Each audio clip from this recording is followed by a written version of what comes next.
ಇನ್ನೊಂಚೂರು. ಅಪ್ಪ ಮದ್ವೆಗೆ ಇನ್ನೊಂದು ವಾರ ಇದೆ, ನಾನು ಇಷ್ಟು ತಿಂದ್ರೆ ಅಷ್ಟೇ. Yes sir.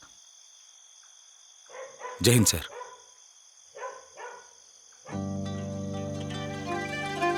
ಮದ್ವೆ ಡೇಟ್ ಮಾತ್ರ ಚೇಂಜ್ ಮಾಡಬೇಡ.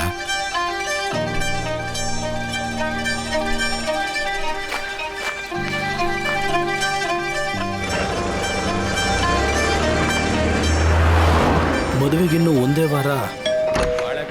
ಕರೆಕ್ಟ್ ಆಗಿರ್ಬೇಕು, ಒಂದು ಕೋಟು ಮಿಸ್ ಆಗಂಗಿಲ್ಲ. ನಮಸ್ಕಾರ ಅಮ್ಮ, ಈ ಕಲರ್ ಓಕೆ ಅಲ್ಲ? 32 ಥರದ್ದು ಅಡಿಗೆ ಮಾಡ್ತೀನಿ. ಸುತ್ತ ಹತ್ತಳ್ಳಿ ನಂತರ ಯಾರು ಮಾಡಲ್ಲ. ಏನ್ರಪ್ಪ? ಆಯ್ತು ಬಿಡಪ್ಪ.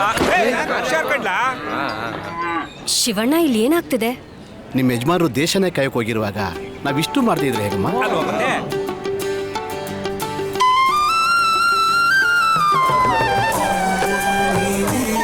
ಸರಿಯಾಗಿಡ್ಲ ಒಂಚೂರು ಬಲ್ಗಡೆ ಗಿಡ. ಮೇಕಿತ್ತು ಅಲ್ಲೋಡ ತಾತಪ್ಪ ಮಾವಿನ ಸೊಪ್ಪು ಕಟ್ಟಿರೋದು.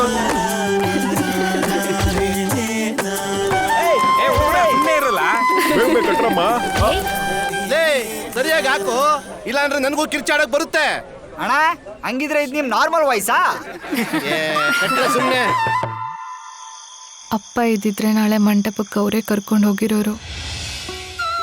ಆದ್ರೆ ಈಗ ಇಡೀ ಊರೇ ಅವ್ರ ಮನೆ ಮದುವೆ ಅಷ್ಟೇ ಸಡಗರ ಮಾಡ್ತಿದ್ದಾರೆ.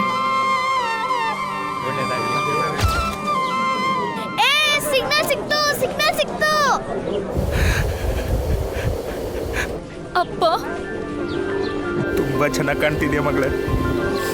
ಸಾರಿ, ನಾನಲ್ಲಿರಕ್ಕಾಗ್ಲಿಲ್ಲ. ಸರ್, ಇವಳು ಬರೀ ನಿಮ್ಮ ಮಗಳಲ್ಲ, ನಮ್ಮ ಊರಿನ ಮಗಳು. ನೀವು ಆರಾಮಾಗಿ ಬನ್ನಿ. Thank you. ಒಂದೇ ಒಂದ್ಸಲ ನಾನು ಇಡೀ ಫ್ಯಾಮಿಲಿ ನೋಡ್ಬೋದಾ?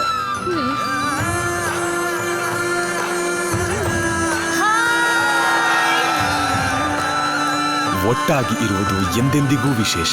ಹೆಮ್ಮೆಯೊಡನೆ ಜೀ ಪ್ರಸ್ತುತಪಡಿಸುತ್ತಿದೆ ಸ್ನೇಹ, ಪ್ರೀತಿ ಮತ್ತು ಕುಟುಂಬದ ಕಥೆಗಳು. ಪ್ರತಿಯೊಂದು ದಿನವೂ ಪ್ರತಿಯೊಂದು ಮನೆಯಲ್ಲೂ ನಿಮ್ಮೆಲ್ಲರಿಗಾಗಿ ಸದಾ ನಿಮ್ಮ ಕಥೆಗಳು.